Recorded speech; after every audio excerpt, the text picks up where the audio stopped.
Alex Answer here. October 10th, 2015, coming to you from the Alamosa Wendy's parking lot. How much has changed over the course of the last 12 hours?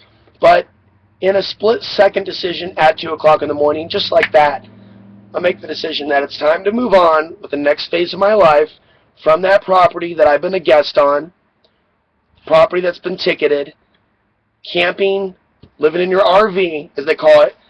Camping on your own land is against code. You need a permit for it. Costilla County has done a 180 from being the freest place in North America to one of the most controlling. So I'm in Alamosa for a few days until I decide on where the next move is going to be. And I'm also in a better position in Alamosa to meet certain people that may need to share information with me. So contact me if you have information on what's happening in Costilla County, if you have had run-ins with Cruz Soto or Colleen Romero or any other code enforcement officer or any other employee of Costilla County, any other sheriff's deputies, any other information, you can share that information with me. I'm doing my own thing and sharing my own views on this channel.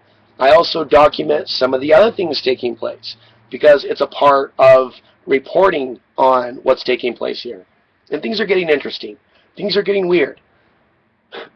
Things are still developing. This story is still in development. So I'm looking at my options. There is a place I might be staying over the course of the winter. And I'm staying mum on that, mute on that. But I'm also open to hearing some other options, hearing about some other options. Whether it be watching someone's property over the winter so no one steals anything, or whether it be a part-time job at a ski resort. Maybe somebody has connections. I always keep my ear to the ground, but I'm not really in a situation where I need to be working for someone else, but I need to be working and working very hard on getting information out there that is valuable to the world. I had to keep doing what I've been doing for years. And I came out here to go off grid to get better at what I do, to become a better speaker, to become a better deliverer of information, to finish my ebook on solar flares and get that out there and just keep building and building. And that's part of being a human being, creating things, manifesting things, being a teacher. Well, you know what? I want to keep this video short and sweet. I'm here to teach myself. 2.0 version, Alex Gansery, Serenity now. Serenity now! Serenity now, while living in an RV in the city, without succumb to the mind control that we're homeless. That there's a beautiful documentary I watched last night about living in your RV voluntarily. People that have opted out from being a slave, or people that have had health problems from life in the city or other things, so they've sought to live a free life for themselves. Lots of reasons why people are going off grid or living in their vehicles and opting out from the system. There's many men and women on the Freeman journey today that are reclaiming their own freedom. And there's many ways to do it. But we have to free our own mind.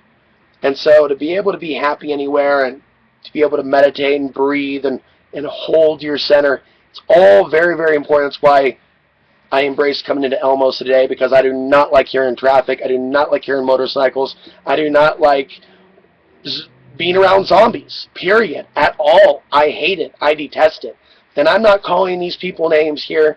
I'm saying that in all major cities today where you have mass consciousness, consensus reality thinking, followers and older followers, it's going to feel a certain way.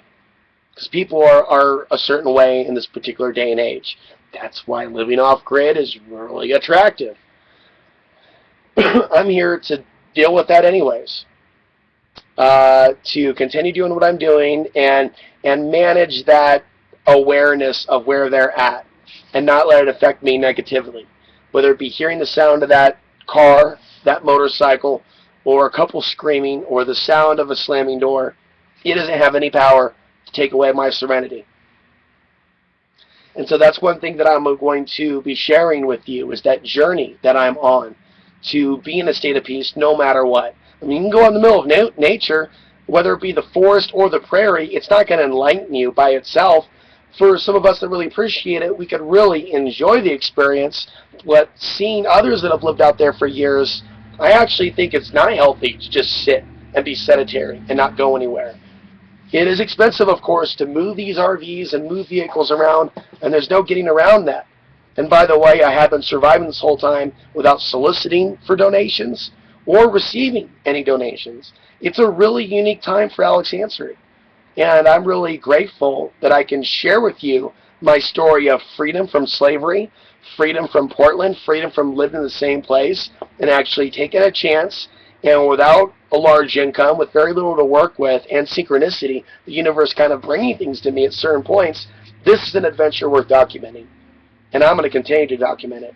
And I'm going to be back day in and day out while I stay in Alamosa or wherever I am, discussing something new. Whether it be what's going on in Costilla County, what's going on with the universe, what's going on with geopolitics, what's going on with society, what needs to be said about the spiritual over the physical. We look at world events, we can look at things from a black and white political perspective, but what's the spiritual truth behind it? Try to bring some of that insight to this channel. I'm Alex Ansary, signing off from a Wendy's parking lot. Yes, a Wendy's parking lot in Alamosa, Colorado. Serenity now.